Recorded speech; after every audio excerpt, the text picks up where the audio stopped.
All right, ladies and gentlemen, this one's for CJ, Kathy Jean, one of my cousins. She likes to see our garden. And when I talk about a rock garden, I'm talking big rocks, as you can see there. I'm going to move this over just a little bit, slowly, of course.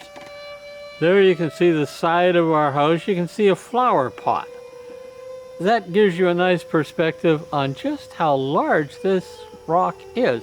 We live on the side of a volcano, and lots of it got blown up and down and around sometime in the past. Now we're going to move it up, because one of the things about our garden is that we get a lot of moss. There's our house, and there is the roof of our house. I have no idea how that's focused, probably not so good, but that's what's going on. Maybe not so bad. Let's see now, if I bring that down just a bit, there. Now you can see it better. Now, that's not dirt, that's moss on our roof. And you can see that there's a great deal of bamboo hanging over the roof. That keeps us cool, natural air conditioning. Really a handy thing to have in this world. So we put up with the moss and we accept the marvelous air condition that Mother Nature gives us. Now, this is going to be about 180 degrees by the time it's finished, so bear with me, folks. There we have just some nice green stuff growing. You can see the cement wall in the background. We put that up for safety and for noise reduction. Comes in handy, let me tell you. Bringing it along some more. Now I'm going to bring it all the way around. There you can see trees that have fallen over and kind of a wilderness that we have here. Now at this point, this is interesting. I'm going to bring this down just a bit. There. That plant, and I'll bring it in just a bit so you can get a look at it. That plant right there is about 1 meter, 1 yard tall. In the next 2 weeks to 6 weeks, who knows exactly, not me, there's going to be a center stem comes up, and it will turn into what I call a spaghetti plant. It is a very large plant, a dinner plate size blossom at the top, and out of the top come all of these beautiful long petals that look ever so much like white spaghetti. I'll show you that when it all comes together, hopefully. I don't see why I wouldn't. There you go, we'll take it back to there. Continuing our little journey. Those red flowers at the top left right now, they're great butterfly magnets, by the way. And behind this fence, this fence right here, we have strawberries. They're not doing well, but we had to move them out from where they were.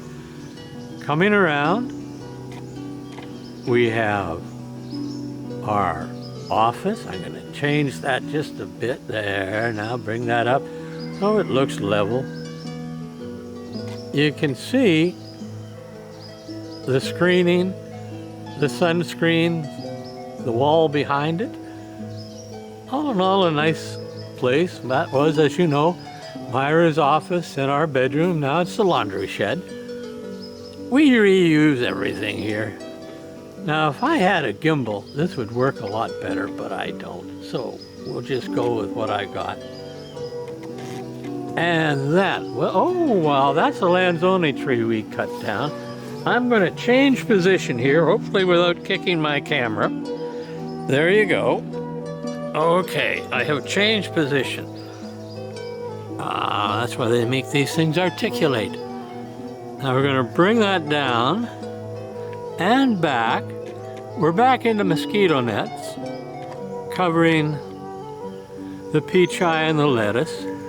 Now in there with the peach eye and the lettuce, we've already harvested a lot of the beans. We have got squash growing. and ginger. Lots of green stuff. Some more sayotes coming along. I'm going to bring this along, following the fence. There's that Lanzoni tree. More fence. And that's where we have the squash. You can't see them right now, but they're in that mess. That's not a mess. And there you have my sore back. There. That's our path. It goes down, turns left and right. Left up to the fish pond, right over to the house. There is. Now, here's how we reuse stuff. This little piece of plexiglass got cut out when we made our roof, the covering for the roof hole. And we find when we throw the ball that it goes underneath the fence we have there, so we put it up to keep the ball out of the garden to keep Rusty happy. He doesn't have to try to break through it. It's the little things in life, you see, that make it so good. There it is. We're going to come up to the sky. On the left is the top of a red palm. That will grow maybe 20 feet high, 7, 8 meters, something like that. And you know what I think? I think that is long enough and pretty enough and a great shot to end at. So there you go. I hope I've actually got voice in that. If not, we'll just put music over it. It'll be okay.